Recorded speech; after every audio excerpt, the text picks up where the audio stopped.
পর্দা করতে হয় না, যেটা শেখ হাসিনার করতে হচ্ছে, হাতে তসবি নিতে হচ্ছে। উনি যা পড়তেন, উনার পোশাক, উনার ফ্যাশন সেন্স, উনি তো একটা ফ্যাশনের একটা আইকন তৈরি করেছেন।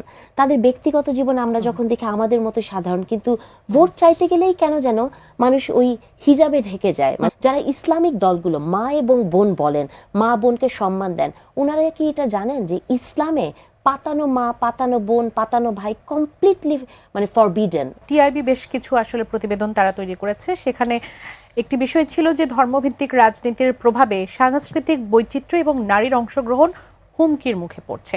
সাংস্কৃতিক বৈচিত্র্য নিয়ে আমরা আসলে কথা বলিনি এখন পর্যন্ত এখানে, কিন্তু আমার মনে হয় যে এই বিষয়টা অত্যন্ত গুরুত্বপূর্ণ।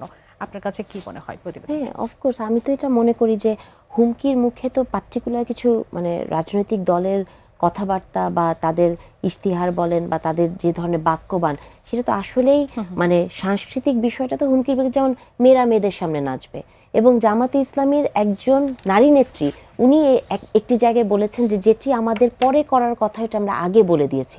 It's very alarming. তার মানে হচ্ছে যে প্রথমে তারা খুব সফট টোনে যাবে, পরে তারা এগুলোকে ইমপ্লাই করবে। তো বাংলাদেশ তো এমন একটা দেশ, যে কথাটি তাজনুভা বলছেন যে 10% মানুষ মুসলিম না, তার কি রাইট নাই?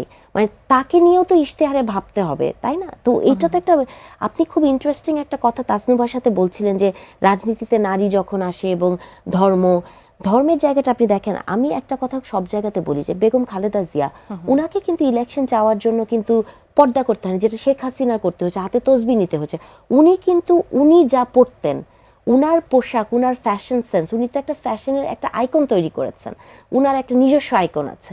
সো সেই জায়গাতে কিন্তু ওটা দিয়ে করেছে। আমার খুব একটা জিনিস খুব অবাক লাগে যে দেখবেন যে যারা এই বিষয়গুলো কি মানুষকে টাচ করে, ভোটারদেরকে টাচ করে?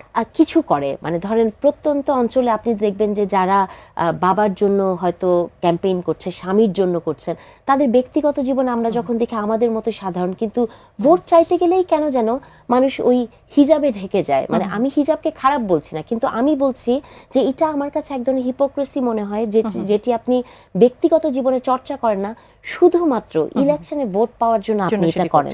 তো সেটা আমার কাছে খুব ইন্টারেস্টিং মনে হয়।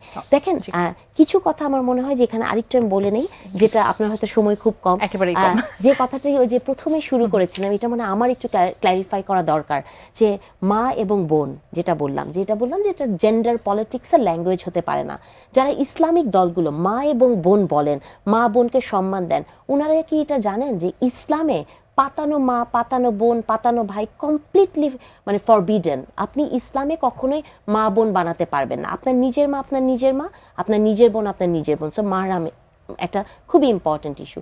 আসলে হয়েছে কি জানেন, ধরেন একটা রাজনৈতিক দলের প্রধান, যিনি হয়তো প্রধানমন্ত্রী হওয়ার স্বপ্ন দেখেন, তিনি যখন ফুলকপিকে খুব সুস্বাদু ফল বলেন, সবজি না বলে, অথবা যিনি এমপি হতে চান, তিনি যখন জানেন না যে ক্যান্টনমেন্টের ভেতরে আর্মস নিয়ে ঢোকা যায় না, এই যে নলেজের খুব সিলি শোনা গেলেও এই যে সাধারণ নলেজের যে গ্যাপটা, তাদের হাতে দেশ কি ফুলকপি কি সবজি হয়ে যাবে না ফল হবে, সেটা নিয়ে আমি তো চিন্তা করি। ধন্যবাদ আপনাদের দুজনকে আমাদের আয়োজনে যুক্ত হবার জন্য।